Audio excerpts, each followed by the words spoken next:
نحمد ونصلی ونسلم علی رسولہ الکریم اما بعد فاعوذ باللہ السمیع العلیم من الشیطان الرجیم بسم اللہ الرحمن الرحیم ان اللہ وملائکتہ یصلون علی النبی یا ایھا الذین آمنوا صلوا علیہ وسلموا تسلیما اللہم صلی علی محمد وعلی آل محمد کما صلیت علی ابراہیم وعلی آل ابراہیم انک حمید مجید اللہم بارک علی محمد وعلی آل محمد کما بارکت علی ابراہیم وعلی آل ابراہیم انک حمید مجید۔ اللہ رب العالمین کے حمد و ثنا کے بعد نبی دو عالم فخر مجسم شفیع معظم جناب محمد مصطفیٰ احمد مجتبیٰ صلی اللہ تعالی علیہ وآلہ وسلم کی ذات گرامی کے اوپر ہدیہ درود شریف کا نذرانہ پیش کرنے کے بعد ماہ رمضان المبارک کا پہلا عشرہ جو ہے وہ جاری و ساری ہے جو رحمت ہے، دوسرا عشرہ جو ہے وہ مغفرت ہے، اور تیسرا عشرہ جو ہے وہ جہنم سے آزادی کا ہے، یعنی 10 دن پہلے یہ رحمت ہے اور اگلے جو 10 دن ہوں گے یعنی 11 رمضان المبارک سے لے کر 20 تک وہ مغفرت کے ہیں، اور اس کے بعد جو آخری عشرہ ہوگا وہ جہنم سے آزادی کا ہے۔ نبی دو عالم صلی اللہ علیہ وآلہ وسلم نے ارشاد فرمایا کہ وہ بندہ ہلاک ہو جائے، تباہ و برباد ہو جائے جس کے پاس رمضان آیا لیکن وہ اپنی بخشش نہ کروا سکا، یعنی اتنا سنہری چانس ملا، موقع ملا لیکن پھر بھی وہ اپنی بخشش نہ کروا سکا، تو وہ بندہ اس کی ناخواہ کلود ہو جائے۔ کریم آقا رؤوف الرحیم آقا علیہ الصلوۃ والسلام نے بے شمار جگہ پر فرمایا کہ رمضان جو ہے یہ اللہ رب العالمین کا مہینہ ہے، اور اس مہینے کے اندر جو ہے نا بندہ عبادت اور ریاضت کرے، روزہ رکھ کر اپنے رب کی خوشنودی حاصل کرے، اور یہ بات یاد رکھنا روزہ اللہ تعالیٰ کے لیے ہے اور اللہ تبارک و تعالیٰ ہی اس کا اجر قیامت والے دن عطا فرمائے گا۔ تو دوستان جی وقار آپ متعدد مرتبہ یہ سن چکے ہیں کہ نماز کا بے شمار اللہ رب العالمین کے قرآن کریم کے اندر کئی جگہوں پر رب تعالیٰ نے فرمایا واقیم الصلاۃ، نماز قائم کرو۔ یہاں پر لوگ جو ہے نا دوستان جی وقار مسئلے سے یا تو واقف نہیں ہیں یا جان بوجھ کر وہ نماز کو چھوڑ دیتے ہیں۔ دیکھیں نا رمضان کے مہینے میں بھی ہماری مسجد ویسے آباد نہیں ہے کہ جیسے آباد ہونی چاہیے، آدھی صف ہے یعنی پوری صف بھی مکمل نہیں ہے، تو یہ ہماری لا علمی ہے۔ اور بہت سارے ایسے لوگوں کو میں نے دیکھا ہے کہ جو اپنے کام ہو تو وہ دور تک چلے جاتے ہیں، جیسے نماز جنازہ دیکھیں کہاں پر نماز جنازہ تھا ابھی یہ رمضان سے چند دن پہلے، اتنی دور جنازہ، اور وہاں سارے لوگ بوڑھے جوان بچے مائیاں پیڑاں ساری جو ہے نا وہاں پر چلی گئی۔ لیکن دوستان جی وقار فرض عین کی باری آئے تو دیکھ لیں میرے سمیت جو ہے نا یہ کتنے بندے ہیں، یہاں پر تھوڑے سے بندے ہیں، چند بندے ہیں، ان کے بارے میں سخت وعید سنانا چاہتا ہوں آج کہ جو بندے جماعت کو چھوڑتے ہیں ان کے لیے کیا عذاب ہے اور فرمان رسول کیا ہے۔ شاید کہ وہ ڈر جائیں لیکن ڈرنے والی بات ان کے دلوں سے نکال دی گئی ہے، یہ ڈرتے نہیں ہیں۔ اگر ڈر ہوتا ہے ان کو تو یہ اللہ رب العالمین کا گھر ویران نہ کرتے، اور دوستان جی وقار جیسے بھی ممکن ہوتا گھٹنوں کے بال اگر گھسٹ کر آنا ہوتا نا تو تب بھی آ جاتے اگر مسئلہ پتہ ہوتا، اگر نہیں پتہ تو دوستان جی وقار آج پتہ چل جائے گا، اگر پتہ ہے اس کے باوجود گھر میں نماز پڑھتے ہیں تو یہ ان بندوں کی بیماری ہے جس کے بارے میں نبی دو عالم صلی اللہ علیہ وآلہ وسلم کا فرمان عالی شان بڑا سخت ہے۔ یعنی لوگ تو کہتے ہیں نا وہ رحمت للعالمین بن کر آئے، بے شک اس میں کوئی شک نہیں ہے، لیکن رحمت اس کے لیے ہے کہ جو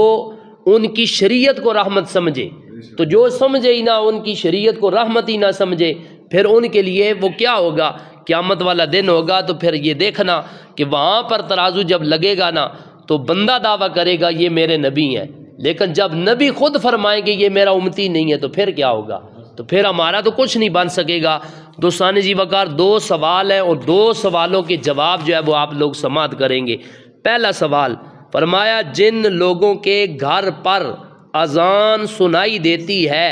اور وہ لوگ نماز فجر یا عشاء اپنے گھر میں پڑھ لیتے ہیں،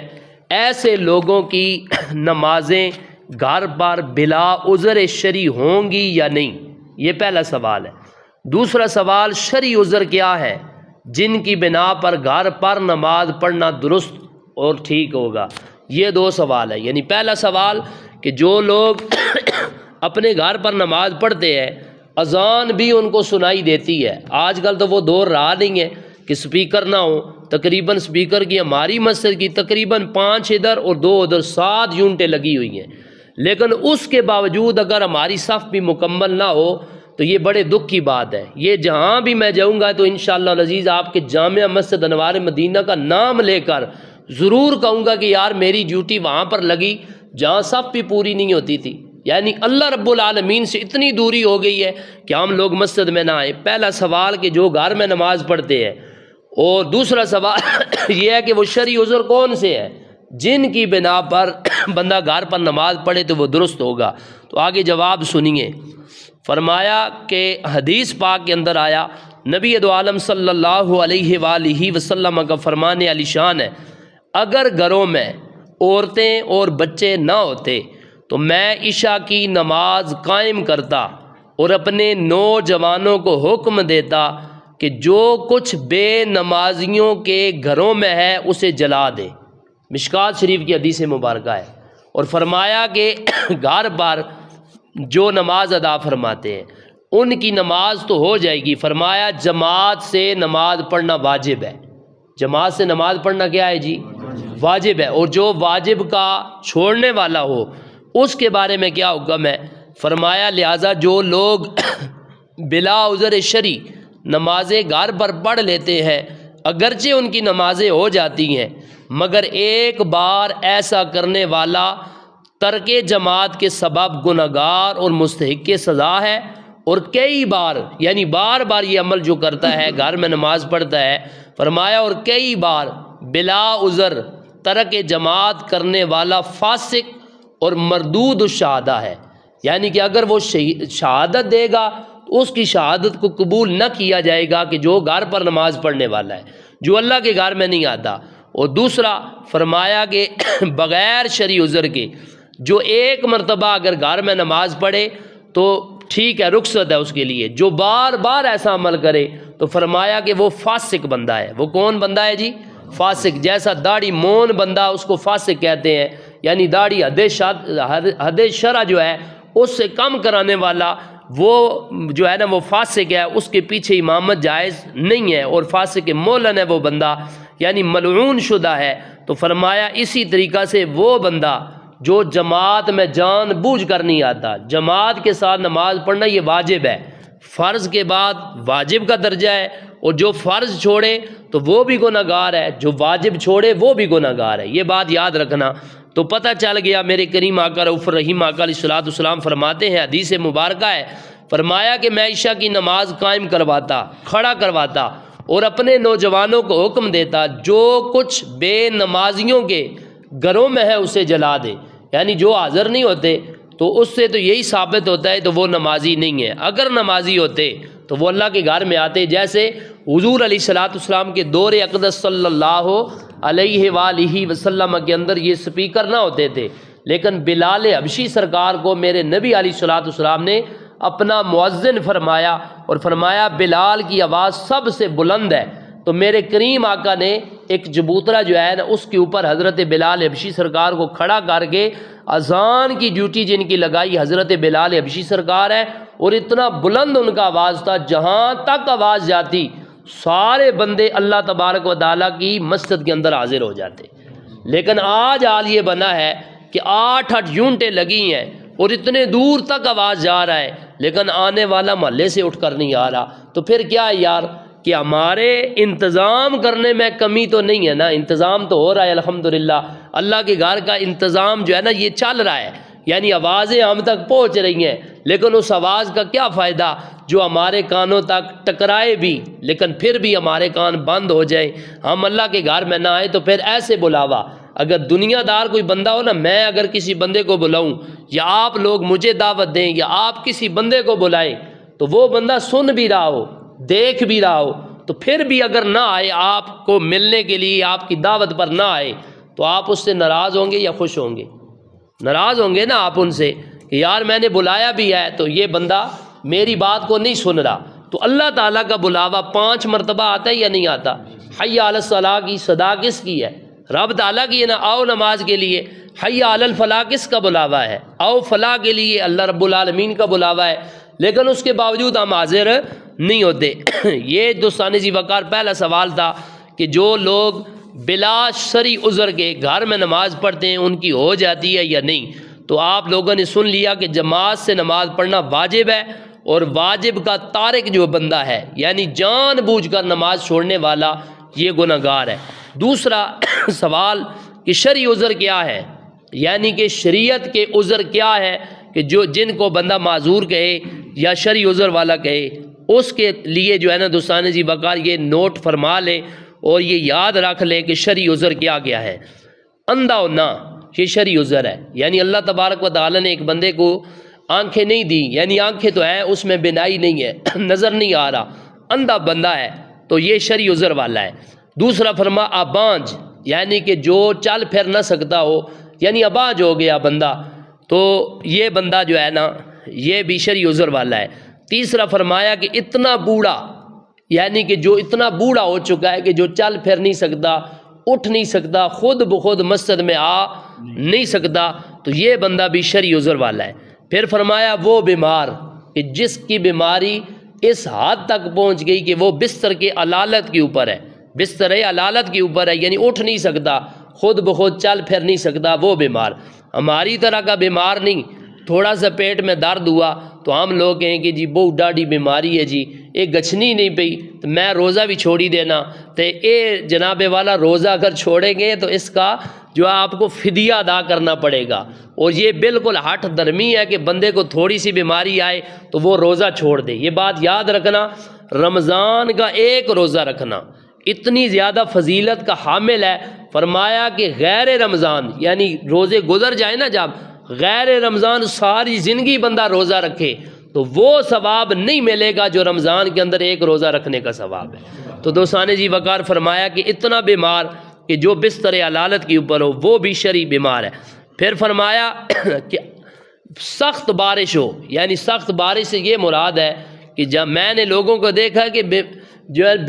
جو بارش ہو رہی ہے نا، اس بارش کے اندر بھی لوگ چھتریاں لے کر بڑی دور تک دعا اور درود اور 40ویں کے اوپر میں نے خود اپنی آنکھوں سے دیکھا ہے، اور پہاڑی علاقے کے لوگوں کو دیکھا ہے۔ ہمارا تو میدانی علاقہ تو وہاں تو سیدھی سیدھی جو ہے نا وہ جگہ ہے، آپ کو مشکلات والے رستے ہیں، لیکن ان میں سے گزر کر لوگوں کو میں نے خود دیکھا ہے کہ بارش کے اندر وہاں 40واں نہیں چھوڑتے، اور یہاں اللہ تعالیٰ کی نماز جو ہے فرض جو ہے نا جماعت کے ساتھ یہ چھوڑ دیتے ہیں، وہاں سارے حاضر ہوتے ہیں اور یہاں غیر حاضری ان کی لگ رہی ہے، نہیں آ رہے۔ فرمایا سخت بارش ہو تو یہ شرعی عذر ہے، کیونکہ اللہ تعالیٰ کی طرف سے بارش آتی ہے، تو بارش اس قدر ہو کہ بالکل وہ ٹھہر نہ رہی ہو، آپ کے پاس کوئی ایسی چیز بھی نہیں ہے کہ جس کو آپ اوپر اوڑھ کر جائیں، اور چھتری وغیرہ آپ کے پاس موجود نہیں ہے، وگرنہ ہر چیز کا جو ہے نا ہم نے سدے باپ نکال لیا ہے۔ یعنی ایک چیز اگر ہمارے پاس نہیں ہے، مثال کے طور پر بارش لگی ہے،